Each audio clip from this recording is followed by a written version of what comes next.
Saudara-saudara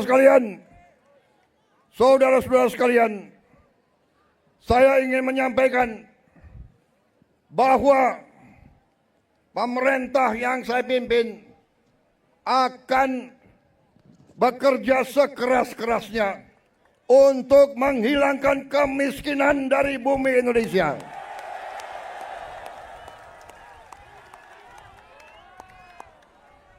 Pemerintah yang saya pimpin akan bekerja sekeras-kerasnya agar tidak ada anak Indonesia yang lapar. Kami akan bekerja agar semua anak-anak Indonesia bisa sekolah gratis. Itu perjuangan kami. Kami akan bekerja keras agar semua warga negara Indonesia bisa dapat pelayanan kesehatan yang sebaik-baiknya dan bisa dapat obat yang semurah-murahnya. Ini perjuangan kami. Kami sudah melihat, kami sudah menghitung kekayaan bangsa Indonesia begitu besar. Masalahnya maling-malingnya juga banyak.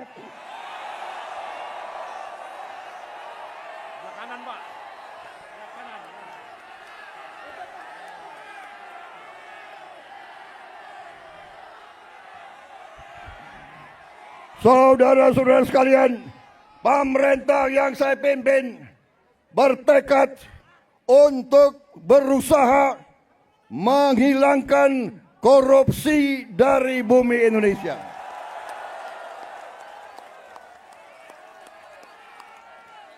Saya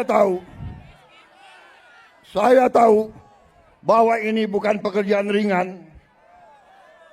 Ini pekerjaan berat. Pekerjaan berat. Saya tiap hari diejek, tiap hari diancam, tiap hari macam-macam, tapi saya tidak gentar.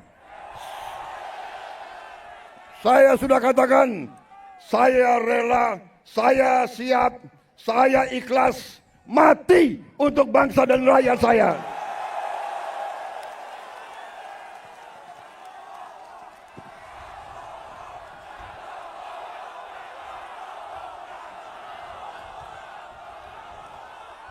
Saya sudah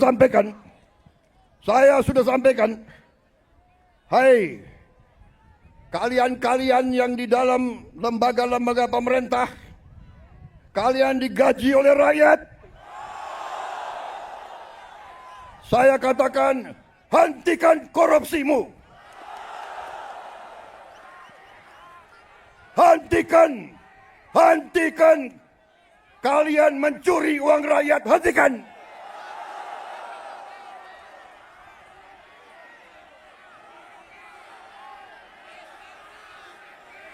Dan saya minta dihentikan secepat-cepatnya.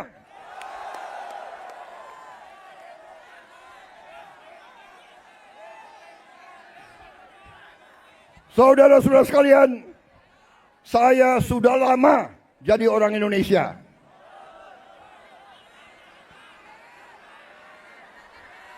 Betul? Mungkin lebih lama dari kalian-kalian ini semua, ya. Hah? Gue ini udah lama jadi orang Indonesia. Gue udah ngerti tipu-tipu mereka itu semua.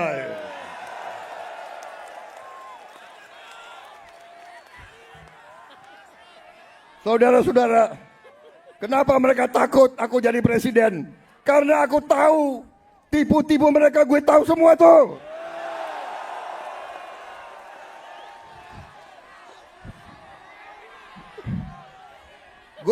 Gue lahir di Betawi, gue besar di Betawi, gue ngerti mana aset-aset yang milik rakyat, gue ngerti semua itu.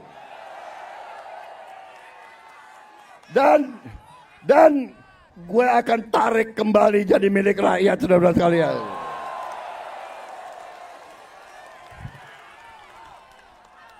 Karena saudara-saudara, saya sudah tanya ke hakim-hakim agung, dasar undang-undang dasar kita kuat.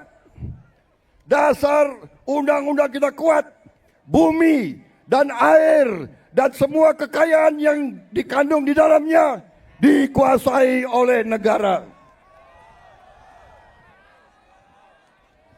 Sumber-sumber produksi yang menguasai hajat hidup orang banyak dikuasai negara dan dipergunakan sebesar-besarnya untuk kemakmuran rakyat. Itu perintah undang-undang dasar. Saudara-saudara sekalian, saya kira cukup ya.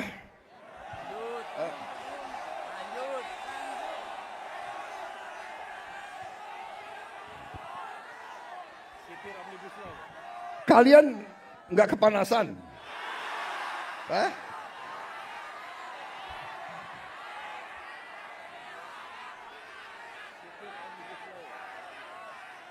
Saudara-saudara sekalian, saya ingin memberi hadiah kepada kaum buruh pada hari ini. Saya akan membentuk segera Dewan Kesejahteraan Buruh Nasional yang akan terdiri dari semua tokoh-tokoh pimpinan buruh seluruh Indonesia. Dan mereka tugasnya adalah mempelajari keadaan buruh dan memberi nasihat kepada Presiden mana undang-undang yang nggak beres, yang nggak melindungi buruh. Mana regulasi yang nggak benar, mereka memberi masukan ke saya dan segera akan kita perbaiki, saudara-saudara sekalian.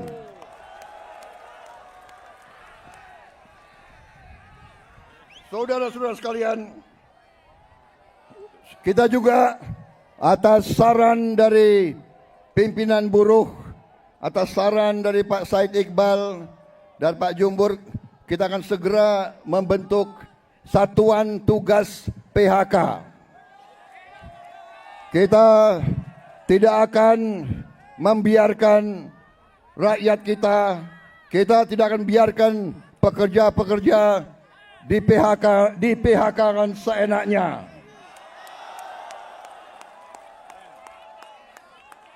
Bila perlu,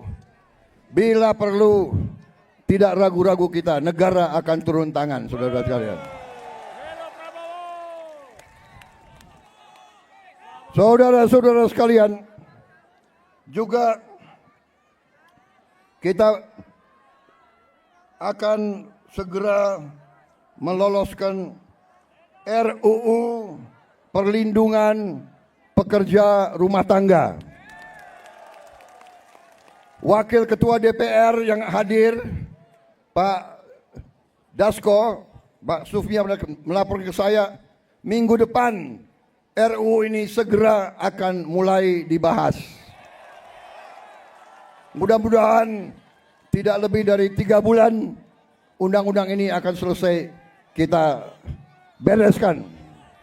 Juga saran dari Pak Jumhur, undang-undang perlindungan pekerja di laut, pekerja di industri perikanan, pekerja di kapal-kapal, kita juga segera akan membentuk undang-undang itu. Jadi kami Satgas PHK dan Dewan Kesejahteraan Buruh Nasional ini akan mempunyai peran yang sangat penting.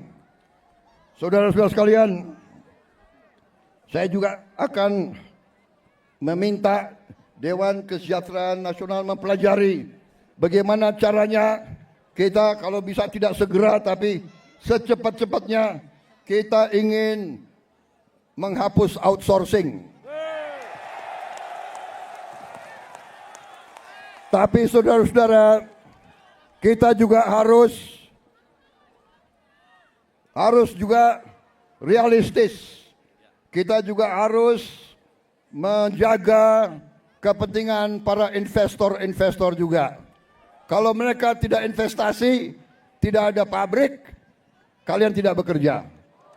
Jadi kita harus bekerja sama mereka atas usul pimpinan saudara. Dalam waktu dekat saya akan mengadakan suatu pertemuan di Istana Bogor. 150 pimpinan buruh akan saya pertemukan dengan 150 pemimpin-pemimpin perusahaan di Indonesia. Kita akan duduk bersama. Saya akan mengatakan kepada para pengusaha, saudara-saudara, tidak boleh mau kaya sekaya-kayanya sendiri tanpa mengajak pekerja-pekerja hidup dengan baik. Tapi negara juga tidak tinggal diam. Kami berjuang memberi pelayanan kesehatan untuk seluruh rakyat, pendidikan, kita juga memberi subsidi listrik, kita memberi bantuan tunai langsung kepada mereka-mereka yang penghasilan rendah. Total biaya yang kita gelontorkan ke rakyat sudah melebihi, kalau tidak salah, 500 triliun. Ini terus untuk menjaga rakyat kita tidak ada yang menderita. Tapi sekarang masalahnya adalah kita harus jaga mereka yang memerlukan, mereka yang terima. Jangan mereka yang tidak perlu, mereka terima juga bantuan dan subsidi. Ini nggak benar. Ya kan? Karena kita masih dapat laporan ada yang tidak berhak.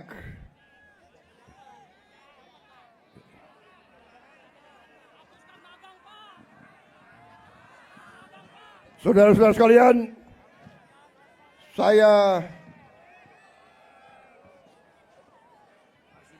saudara-saudara, juga atas usul dari pimpinan tokoh-tokoh masyarakat, mereka tokoh-tokoh buruh, mereka sampaikan ke saya, Pak, kenapa sih pahlawan nasional nggak ada dari kaum buruh? Saya tanya, kalian ada saran nggak? Coba kalian berembuk, usulkan pahlawan dari kaum buruh. Dan mereka sampaikan, Pak, bagaimana kalau Marsinah, Pak? Marsinah jadi pahlawan nasional. Asal seluruh pimpinan buruh mewakili kaum buruh sepakat, saya akan mendukung Marsinah menjadi pahlawan nasional.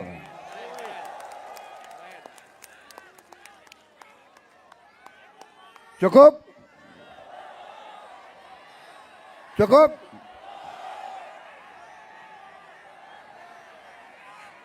Cukup? Suara gue serak nih. Gue minum kopi ya. Minum kopi. Boleh gue minum kopi ya?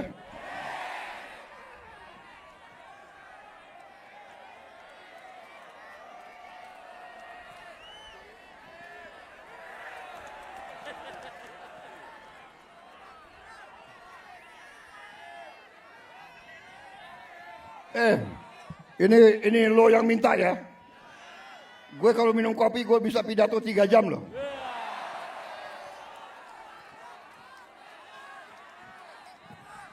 Lo orang gak kepanasan ya?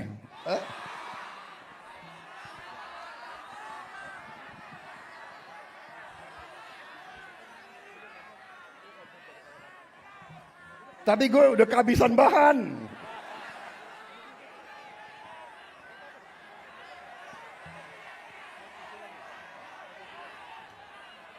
Saudara-saudara, dalam rangka juga pemberantasan korupsi, saya mendukung undang-undang perampasan aset. Saya mendukung. Enak aja, udah nyolong, nggak mau kembalikan aset, gue tarik aja deh itu. Setuju? Bagaimana? Kita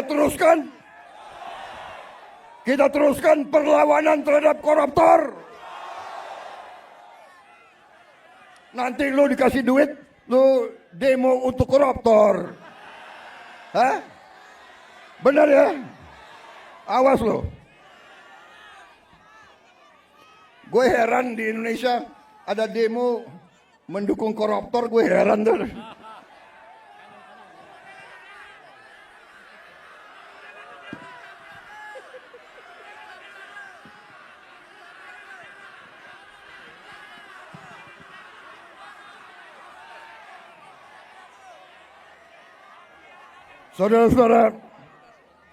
Saudara-saudara, saya punya teori ekonomi sangat sederhana. Kalau orang-orang yang berpenghasilan rendah mendapat penghasilan yang cukup, dia punya daya beli. Kalau lo orang gajinya cukup, pasti lo ingin beli barang, benar nggak? Lo pasti ingin beli sepatu untuk anakmu, ingin beli baju untuk istrimu, ingin beli motor untuk dirimu sendiri. Benar? Berarti pabrik sepatu hidup, pabrik baju hidup, pabrik motor hidup. Berarti si pengusaha juga akan menikmati semua untung. Berarti mari kita bangun Indonesia. Mari kita jaga kekayaan Indonesia. Supaya kekayaan Indonesia dinikmati oleh seluruh rakyat Indonesia. Saudara-saudara, kita akan tegakkan undang-undang yang benar.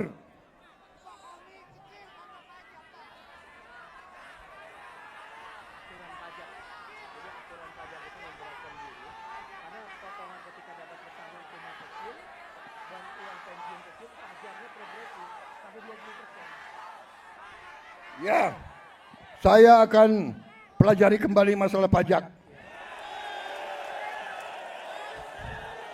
Pajak yang besar untuk orang yang penghasilannya besar.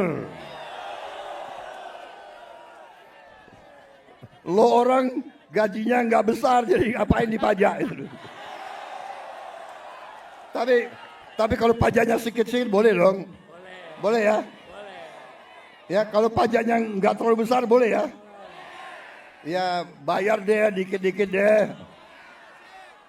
Jangan progresif. Ya, itu nanti tugasnya Dewan Kesejahteraan Buruh Nasional. Oke. Cukup. Terima kasih. Wassalamualaikum warahmatullahi wabarakatuh.